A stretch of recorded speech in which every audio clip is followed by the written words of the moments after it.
તો બેઝિકલી મિત્રો દરેક વિડીયોમાં હું તમારું હાર્દિક સ્વાગત કરું છું. આ વિડીયોમાં પણ ચાલો તું તમારું હાર્દિક સ્વાગત કરી દઉં. ઓકે, તો સ્વાગત છે તમારું મારી યુટ્યુબ ચેનલમાં મિત્રો. તો બેઝિકલી આપણને ખબર જ છે કે ભાઈ diploma in engineering semester 6 regular, okay, એનું જીટીયુનું થિયરી એક્ઝામ ટાઈમ ટેબલ એટલે કે જીટીયુની તમારી એક્ઝામની ડેટ જે છે એ આવી ગઈ છે. જેવી રીતે એ લોકોએ જે તમારું ટેન્ટેટિવ એકેડેમિક કેલેન્ડર હતું એમાં મેન્શન કરેલું હતું કે ભાઈ એ લોકો 14 મેના આજુબાજુ જે છે તમારી એક્ઝામ કન્ડક્ટ કરશે. તો એ પ્રમાણે જે છે તમારી ઓફલાઈન ડિસ્ક્રિપ્ટિવ એક્ઝામ જે છે એ લોકોએ ગોઠવી દીધી છે. તો જે દરેક વિદ્યાર્થીઓ જે ડિપ્લોમા એન્જિનિયરિંગ સેમિસ્ટર 6માં છે, રેગ્યુલરમાં છે, તો એ લોકો મિત્રો ધ્યાનમાં રાખજો. હવે બેઝિકલી ક્વેશ્ચન હશે કે ભાઈ મેં વિડીયો આ બનાવવાનો શું ઉદ્દેશ્ય છે, રાઈટ? તો બેઝિકલી મિત્રો મારો બે ઉદ્દેશ્ય છે. એ બે ઉદ્દેશ્યને હું તમને આ જ વિડીયોમાં ડિસ્ક્રાઇબ કરીશ. તો બેઝિકલી આપણને ખબર જ છે મિત્રો કે આજે ડિપ્લોમા સેમિસ્ટર 5 રેગ્યુલરનું જે રીચેક રીએસેસમેન્ટનું રિઝલ્ટ છે એ પણ આવી ગયેલું છે, રાઈટ? અને જાણીને બહુ અફસોસ પણ થાય છે કે જીટીયુવાળા ખબર નહીં કેમ આવું કરે છે. ઘણા લોકોને મેં પૂછ્યું હતું, ઇવન ઘણા લોકોના મને સામેથી રિપ્લાય આવ્યા કે સેમિસ્ટર 5 રેગ્યુલરનું જે રિઝલ્ટ છે એમાં એમને બેક આવી, પણ જે રીએસેસમેન્ટમાં એ લોકોએ આપ્યું હતું તો એમને પાસ કરી લીધા છે.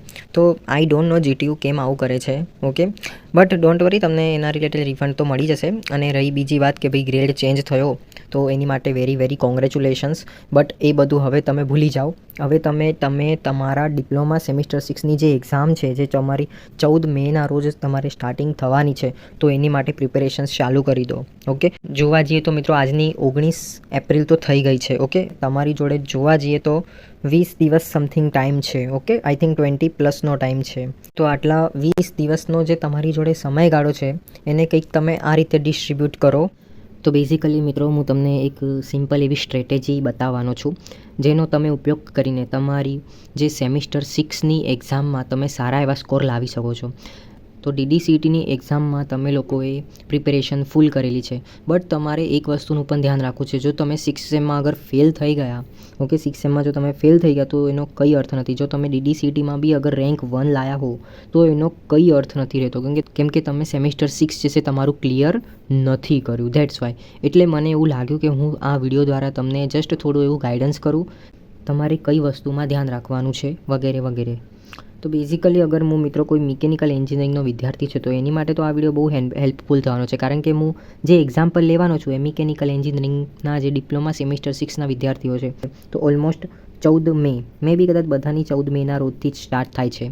ઓકે, અને ડિપ્લોમાવાળા મિકેનિકલ એન્જિનિયરિંગ માટે સ્પેશિયલી અગર હું વાત કરું તો એ લોકોને કેટલા સબ્જેક્ટ આવે છે, તો કે એના સબ્જેક્ટ આવે છે 4. કેટલા આવે છે સબ્જેક્ટ?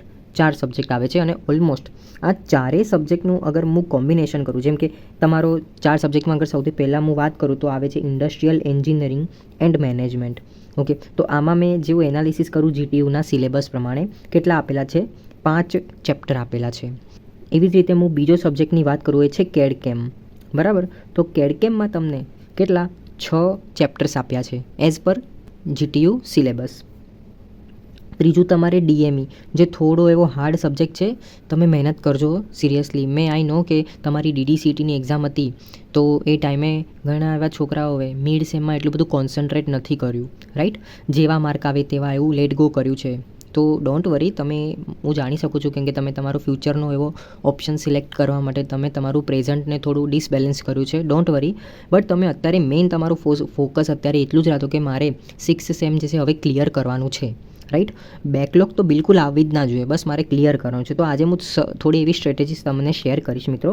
તો ડીએમઈ થોડું હાર્ડ પડી જશે ચેપ્ટર, બરાબર, પણ તો બી જીટીયુના સિલેબસ પ્રમાણે જોવા જાઉં તો આમાં સૌથી વધારે કોન્ટેન્ટ્સ છે, 7 ચેપ્ટર સમથિંગ છે. અને ચોથો અને લાસ્ટ જે છે તમારો પાવર પ્લાન્ટ એન્જિનિયરિંગ છે, જેમાં ઓલમોસ્ટ 5 યુનિટ્સ છે. તો મિત્રો આ બધાનું અગર હું ટોટલ કરું તો 5 ને 5 10, 10 ને 6 16, 16 ને 7 થઈ ગયા 23. તો આમ જે છે 23 ચેપ્ટર્સ મારા થાય છે શેમાં? Mechanical engineering diploma.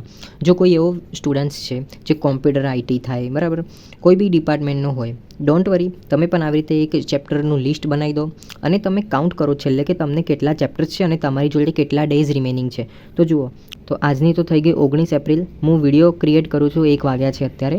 ઓકે, તો બેઝિકલી હું 19 અને 20 એપ્રિલને નિગ્લિકેટ કરું છું, બરાબર, અને કન્સિડર કરું છું કે કોઈ એવો સ્ટુડન્ટ્સ છે જે થોડા લેટ મારા વિડીયોઝ જોવે છે, કેમ કે એને મારી યુટ્યુબ ચેનલને સબસ્ક્રાઈબ નથી કર્યું. તો એવો હું મિત્રને કન્સિડર કરીને ગણું છું કે ભાઈ 21 એપ્રિલ અને આ મહિનો કેટલાનો છે, તો 21 એપ્રિલ જે છે એટલે 30 ડેઝનો મંથ છે, રાઈટ. તો 21 એપ્રિલથી 30 કેટલા થઈ ગયા? ઓલમોસ્ટ મારી જોડે 10 ડેઝ થઈ ગયા. અને આપણને ખબર જ છે કે તમારી જીટીયુની એક્ઝામ ક્યારથી ચાલુ થાય છે, તો 14 મે.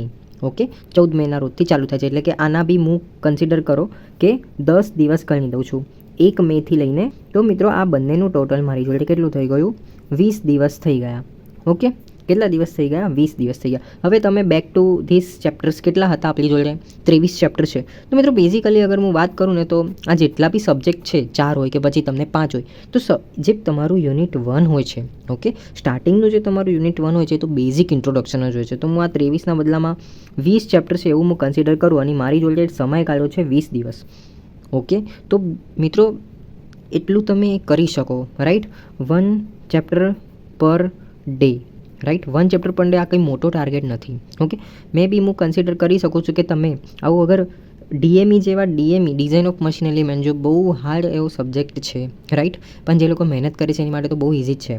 તો એ લોકો 1 ચેપ્ટર 1 ડે માટે તો આપી જ શકે છે, રાઈટ. તો અને કોઈ એવો પણ વિદ્યાર્થી છે કે જે કન્સિડર કરો 1 એપ્રિલથી મારો વિડીયો જોયો, તો એ લોકો માટે થોડું એવું હાર્ડ થઈ જશે. બટ તમારે મહેનત કરવાની છે. જેમ મેં અહીંયા તમને કીધું કે તમારે 1 ચેપ્ટર પર ડે કરવાનું છે. હવે કોઈ મિત્ર છે કે જે 1 એપ્રિલથી આ મારો વિડીયો જોવે છે, સ્ટ્રેટેજીસ જેમ મેં તમને કીધી એ રીતે, ઓકે, તો એવા કેસમાં એવા સ્ટુડન્ટ્સને 2 ચેપ્ટર પર ડે કરવાના છે, right. 2 chapter per day, right. તો એવા મિત્રોએ 2 ચેપ્ટર પર ડે કરવાના છે. તો ડોન્ટ વરી, બેઝિકલી મારો ઉદ્દેશ્ય એક જ છે કે તમે મહેનત કરો, સેમ 6માં જે છે બેકલોગ ના લાવતા.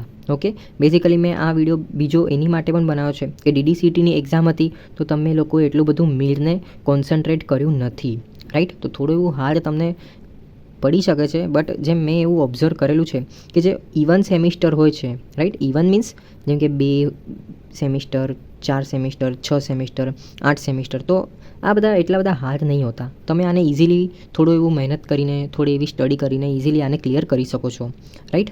તો આઈ જસ્ટ હોપ કે આ મારી સ્ટ્રેટેજી જે છે તમને ખૂબ હેલ્પફુલ લાગી હશે. અને જો તમને એવું લાગે કે એક્ઝામ છે તો તમને આ ઇમ્પ્લિમેન્ટ કરવી જોઈએ 1 ચેપ્ટર પર ડે, તો એવું તમે કરજો. જો તમે ના ફાવે તો તમે તમારી પોતાની કોઈ નવી સ્ટ્રેટેજી બનાવીને કરો. બસ મારો ઉદ્દેશ્ય એ જ છે કે તમે 6 સેમ એની હાઉ ક્લિયર કરો, બેકલોગ ના લાવતા. કેમ કે તમે DDCTની એક્ઝામ આપેલી છે, તમે મહેનત કરેલી છે. તો અગર તમે 6 સેમમાં ક્લિયર ના થાવ તો પછી એ મહેનત કશું કામની નથી. ઓકે, તો all the best for your exam. Do your best in your exam. જીટીયુમાં મેઇન એક જ વસ્તુ છે કે તમે બસ પેજીસ ભરીને આવો. ઓકે, જીટીયુમાં મેઇન એ જ છે કે તમે પેજીસ ભરીને આવો, લખો મસ્ત, પણ સાચું લખો. હની સિંગના ગીતો ના લખતા. ક્વેશ્ચન હશે તો હું નેહા કક્કરના ગીતો લખું તો ચાલશે. તો ભાઈ એવું બી ના કરતા. મેઇન જીટીયુનું જ લખજો, સબ્જેક્ટ ઓરિએન્ટેડ જ લખજો, બરાબર.